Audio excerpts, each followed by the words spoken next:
Yung iba pa. Mr. Chair, marami pa yan. Kaya nga eh.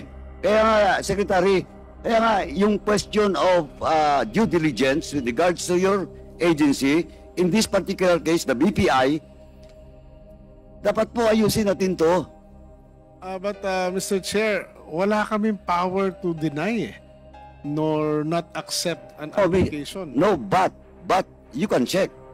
Kung may common po, We have the data, but Mr. Chair, but we cannot stop them from doing anything except when we like dapat sinabi na isang kumpanya na blacklist na, well, na-announce na pala na yung LVM Grains na nahuli namin, na blacklist na namin yung kumpanya, so hindi na makakakuha ngayon yan ng SPSIC. yeah, but Mr. Chairman, I still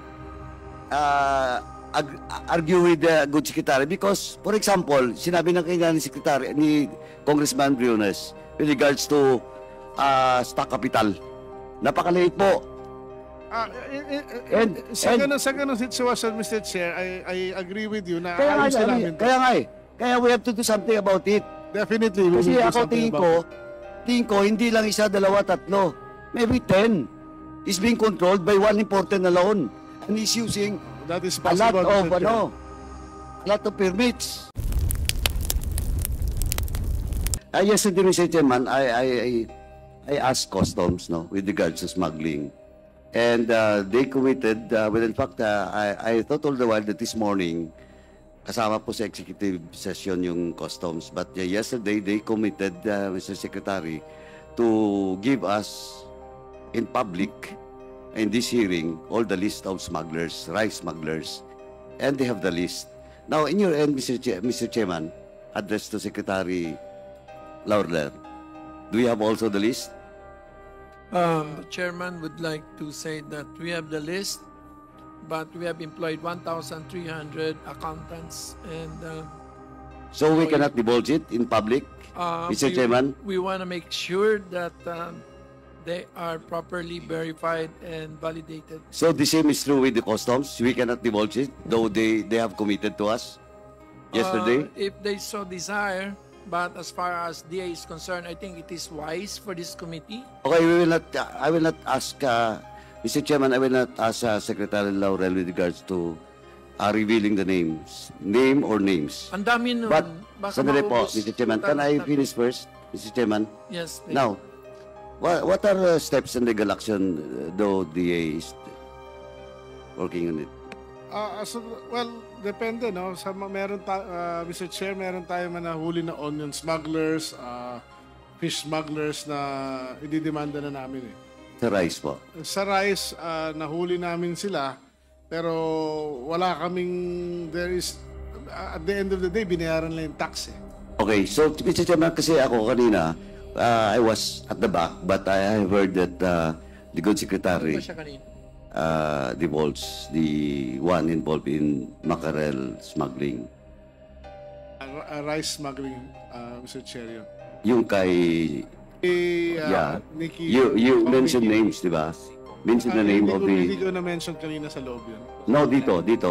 No, I did not mention. Si The- Kong Mickey nag-mention. So, Kong Mickey mentioned it, and you confirm it, The company, yes. the company. Yes. So, can you, Mr. Chairman, if you mention the company of the allegedly mackerel smuggler, why we can't in public? We will give you, Your Honor. First, So Mr. Chairman, ganito lang po. The customs, the company that was mentioned with regards to mackerel is also in your list. Yes, Mr. Chair. In fact, we mentioned already the names of the incorporators of the company yesterday. How about the rice smugglers that you committed to this committee yesterday? Do you have a copy of it? We have, I have here, Your Honor, our legal and intelligence group. They have details of the smugglers where we filed cases against, and if you so desire, we can provide you with the names. and may I ask the name of the COMSEC to companies. please, COMSEC, please secure. Ano yan? Customs, yung mga list nyo, ano yan? 2020, anong year? 1998. No The joke. same is true. Mr. Chairman, the same thing with PCC. Worse is the PCC. Until now, case build up pa lang siya for the past 8 years. 2020 to present, Your Honor. 2020 to the present. So, year 2024, there are still smugglers. We apprehended a warehouse, Your Honor, and they weren't able to produce any valid document or customs payment. So Warehouses, not shipments. they're full of shipments of rice, Your Honor, worth around 331 billion for this Support. year. Support pa lang. O sa warehouse. Sa warehouse na po. O may problema kayo, support. Wala support. We're backtracking the investigation, Your Honor, to identify if Kasi Mr. Chairman, which anyway, port it entered into. Mr. Chairman, kasi just to Secretary, kasi you're telling this committee that the figures being given by customs and your agency is the same. But on record, Mr. Chairman, it's not the same. I have here the record of the customs and records coming from in fact, even accredited importers.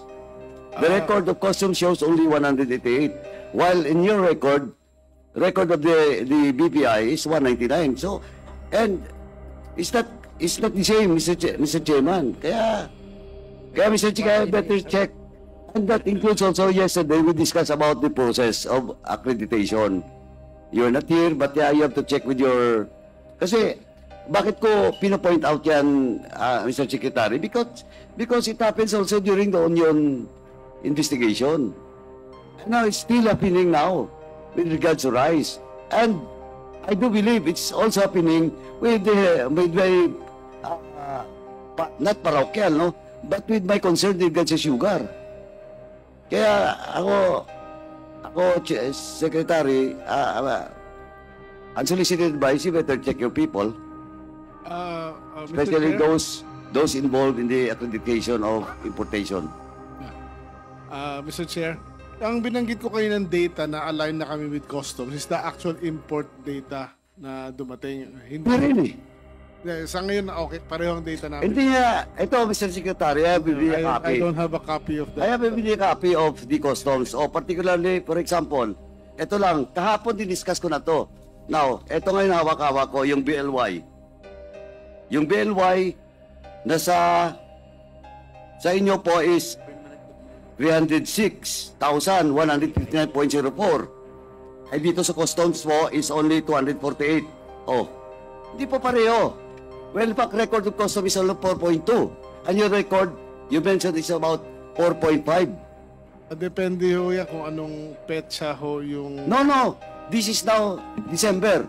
Kasi kahapon, hindi magkaiba, malayo, because that was the record of customs submitted to this committee is only January to October. And they complied with the documents. And your office, to the BPI, also complied yesterday. And I have now a copy of from January to December. And sabi ko nga, Mr. Secretary, please check your data, your people. Kasi po, this is an investigation and we want to go deeper on this. And sabi ko na nga kanina during the executive session, as I've told you, I join you na dapat balik sa inyo po yung question of regulatory and yung powers to doon sa DA. Kasi po ngayon, tingnan mo, nagtuturuan ngayon. Well, in fact, sabi ko nga, yung data is does not jive. Okay. Yesterday, I'll request, Mr. Chair, a copy of your data and I will study it and see. Andyan sa COMSEC. Kasi hindi ko naman ito mahawakan. I would like to insist, Mr. Chair, na yung import data, actually yung import data na ginagamit ko is the customs. Tama yung delayed ang BPI lang, but at the end of the day, nagtatali sila ngayon eh. Oo. Hindi, Mr. Chairman, kaya kung sinasabi mo pong delay, mas malaki nga po dito yung sa inyo eh. 306 yung BLY lang. Dito sa customs is only 248. I'm not sure kung ano yung data na binabanggit ni Mr. Chair. This is an official data coming from both, Meaning I both agency, haven't Mr. seen it. Secretary. I will review, Mr. Chair. Yeah. Now, lastly, Mr. Chairman, I just want to take this opportunity nandito po, Secretary. Kasi kahapon, Mr. Secretary, it was already established that some, and I do believe, that's why, Mr. Chairman, again, I just want to remind the BPI and Customs doon po sa documents that was requested yesterday for the period of 2019 to 2023, all importation and all accredited importers. Kasi po, why, Mr. Secretary? Because yesterday we have just established and it was admitted and confirmed by the representative of a certain Stewart Santiago who owns two company being accredited by your agency. And kung titingnan mo, maliit lang po. Smaller than some. They just at number 13 and number 16. If my memory serves me right, no? Kasi dito ngayon is only top 10. Pero kung sumahin mo yon, it's around 150 plus thousand metric tons. Kaya naluloko. Ito, dalawa pa lang. About yung iba pa. Mr. Chair, marami pa yan. Kaya nga eh. Kaya nga, Secretary, kaya nga, yung question of due diligence with regards to your agency, in this particular case, the BPI, dapat po ayusin natin to. But Mr. Chair, wala kaming power to deny nor not accept an application. No, but you can check. Kung may common po, We have the data, but Mr. Chair, but we cannot stop them from doing anything except when we, like dapat sinabi, na isang kumpanya na na-blacklist na, well, na-announce na pala na yung LVM Grains na nahuli namin.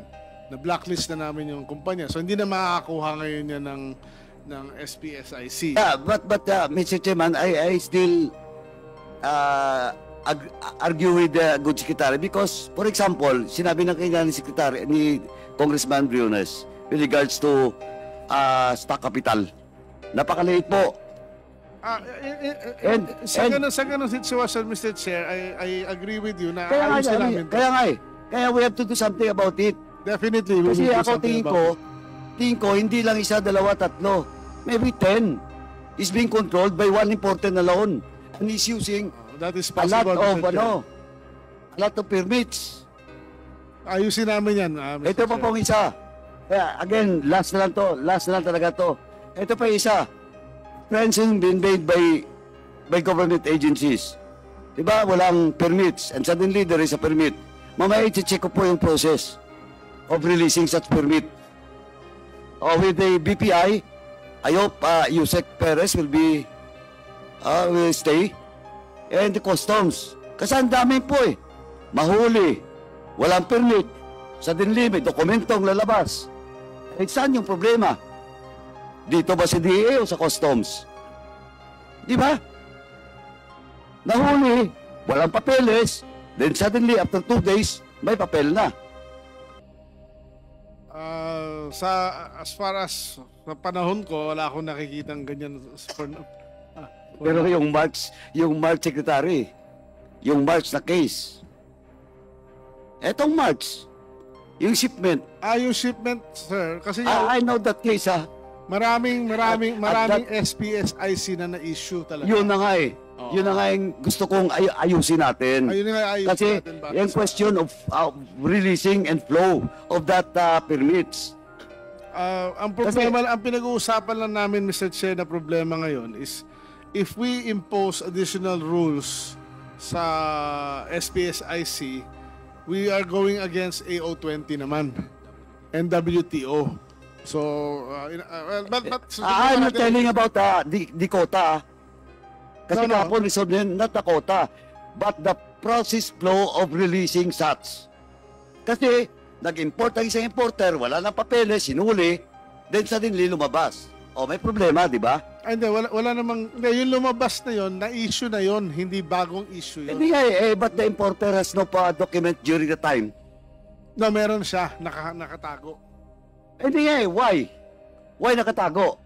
Kasi as I said, Mr. Chair, and with the system that, with the law states that anybody can apply Hindi, for Mr. SPSIC. Secretary, I'm telling about a case in which na-apprehend without proper document, after 2 days, mayroon na.